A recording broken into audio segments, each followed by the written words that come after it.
Hello students, welcome back. Hope you are doing well. So let's continue with our chapter number 8, the verb. इस chapter में हम पढ़ेंगे verb और verb के kinds के बारे में. So let's start. Chapter number 8, the verb. आप पिक्चर को देखिए और सेंटेंसेस को रीड करिए. The children are in the field. They are playing cricket. Some children are watching the match. The bowler throws balls and batsman hits them. They score many runs. In the above sentences, the colored words tell the actions and state of the subject. अभी जो आपने sentences पढ़े उसमें जो coloured words हैं वो या तो एक्शंस बता रहे हैं या सब्जेक्ट की स्टेट बता रहे हैं. तो ऐसे एक्शन वर्ड्स कहलाते हैं वर्ब्स. तो हम कह सकते हैं a verb is a word used to tell or assert something about some person or thing. तो verb हमें बताता है या assert करता है किसी चीज के बारे में जो कोई पर्सन या थिंग कर रहे होते हैं. Kinds of verb. वर्ब के फॉलोइंग काइंड्स होते हैं. पहला है ट्रांजिटिव वर्ब्स. ट्रांजिटिव वर्ब वो वर्ब्स होती हैं जिन्हें ऑब्जेक्ट की जरूरत होती है अपना मीनिंग कंप्लीट करने के लिए. जैसे अमित ईट्स, मदर कुक्स. इन सेंटेंसेस में ईट्स और कुक्स एग्जाम्पल हैं ट्रांजिटिव वर्ब के.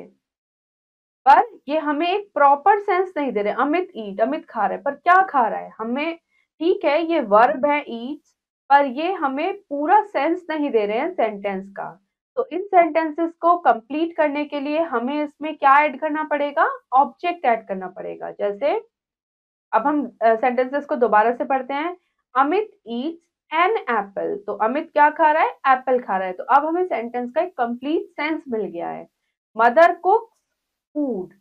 तो अब ये जो सेंटेंसेस हैं इनका एक कंप्लीट मीनिंग है जब हमने इनमें ऑब्जेक्ट ऐड कर दिया.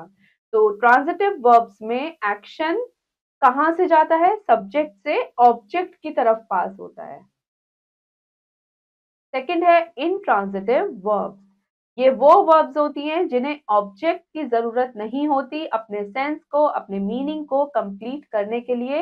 ये खुद में ही एक अच्छी सेंस हमें दे देती हैं. जैसे द हॉर्स रन्स. अब हॉर्स भाग रहा है तो इसमें तो जरूरत नहीं है हमें कि हम उसमें कोई ऑब्जेक्ट ऐड करें. The moon shines. तो इन सेंटेंसेस में ऑलरेडी वर्ब ने खुद से एक अच्छी सेंस दे दी है. तो इसीलिए इन सेंटेंसेस को कंप्लीट करने के लिए हमें किसी ऑब्जेक्ट की नीड नहीं है. तो ऐसी वर्ब्स होती हैं इंट्रांजिटिव वर्ब. अब यहाँ पर देखते हैं कि कुछ वर्ब्स ऐसी हैं जो ट्रांजिटिवली और इंट्रांजिटिवली दोनों तरीके से यूज होती हैं. जैसे Jaya writes novels.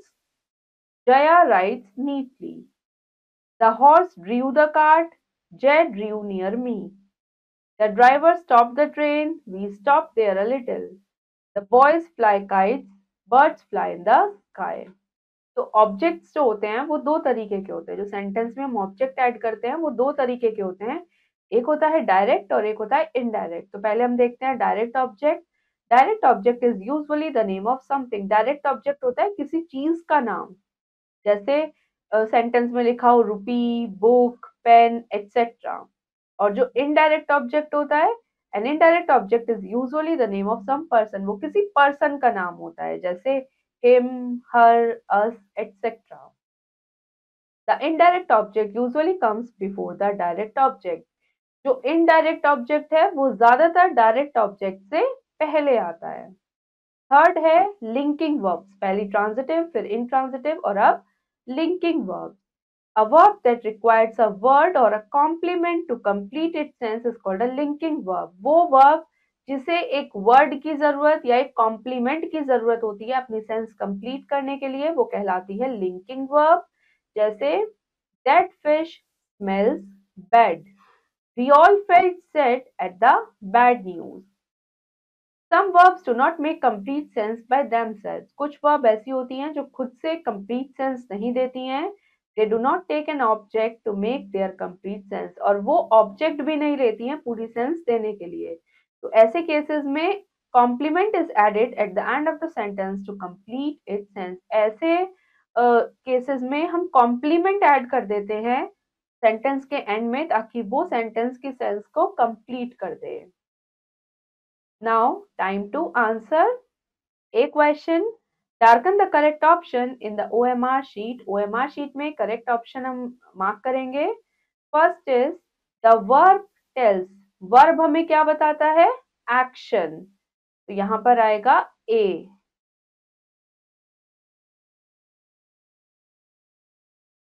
Next, transitive verbs need N. Transitive verb को किसकी जरूरत होती है? Object की. तो यहाँ पर आएगा B. Next, the indirect object is the name of a indirect object. किसका नाम है? किसी person का name है. तो यहाँ पर आएगा third का C. Next, fourth, a linking verb joins a verb with it. जो linking verb है वो verb को किससे join करती है? उसके complement से. D. Next, children are playing, which is the main verb of the sentence. ये एक sentence है, children are playing. इसमें main verb क्या है? Playing. C. Next, sixth, which verbs join a verb with its complement? कौन सी verb को join करती है complement से? Linking verbs. C. Next, complement is added at the dash of the sentence. complement को sentence के कहाँ पर हम join करते हैं, add करते हैं? end में, sentence के end में. तो इसका आंसर है D. Next, which object is usually the name of something? कौन सा object किसी चीज का नाम है? Direct object. A. Now, B question. Underline the verbs and write their kinds. Verbs को underline करना है और उनके kinds बताने हैं. तो सबसे पहले है the horse runs. अब यहाँ पर कोई ऑब्जेक्ट नहीं है verb के बाद, तो और ये अपने आप में ही एक complete sense दे रहा है, तो ये है intransitive verb. Intransitive. Next, the cat looks dangerous. अब यहाँ पर ये looks verb है और ये है linking verb, क्योंकि इसमें complement add है.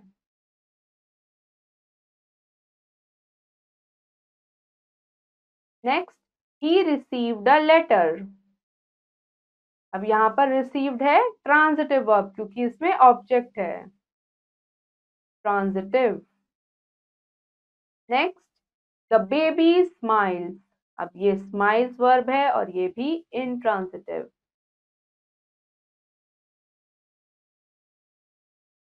इसी तरह से बाकी के पार्ट्स आप खुद करेंगे. Next, C. Complete the following sentences by supplying suitable object. आपको एक suitable object लिखना है इसमें. He won a trophy. कुछ भी ऑब्जेक्ट आप लिख सकते हैं यहाँ पे, बस वो सेंटेंस के लिए सुटेबल हो. Next, the thief stole. चोर ने चुरा लिया my wallet. Next, most boys dislike broccoli. कुछ भी लिख सकते हैं आप यहाँ पर. Next, the cat caught a mouse. बिल्ली किसको पकड़ेगी? चूहे को.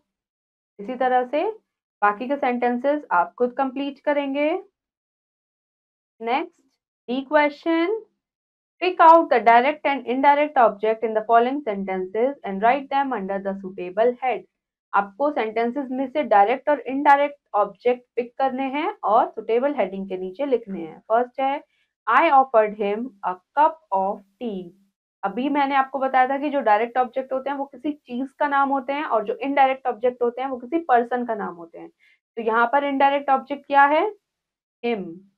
तो हिम को हम लिखेंगे यहाँ पर और डायरेक्ट ऑब्जेक्ट में आ जाएगा अ कप ऑफ टी. और ये भी आपको बताया था कि जो इनडायरेक्ट ऑब्जेक्ट हैं वो डायरेक्ट ऑब्जेक्ट से पहले आते हैं. He gave me an apple. तो यहाँ पर डायरेक्ट ऑब्जेक्ट है an apple और इनडायरेक्ट ऑब्जेक्ट है me. Next sentence, the old man bought me a toy. तो यहाँ पर अ टॉय डायरेक्ट ऑब्जेक्ट है और मी इनडायरेक्ट ऑब्जेक्ट है। Next, he sang me a song. A song यहाँ पर डायरेक्ट ऑब्जेक्ट है और अगेन मी इनडायरेक्ट ऑब्जेक्ट है। इसी तरीके से बाकी के सेंटेंसेस आप खुद करेंगे।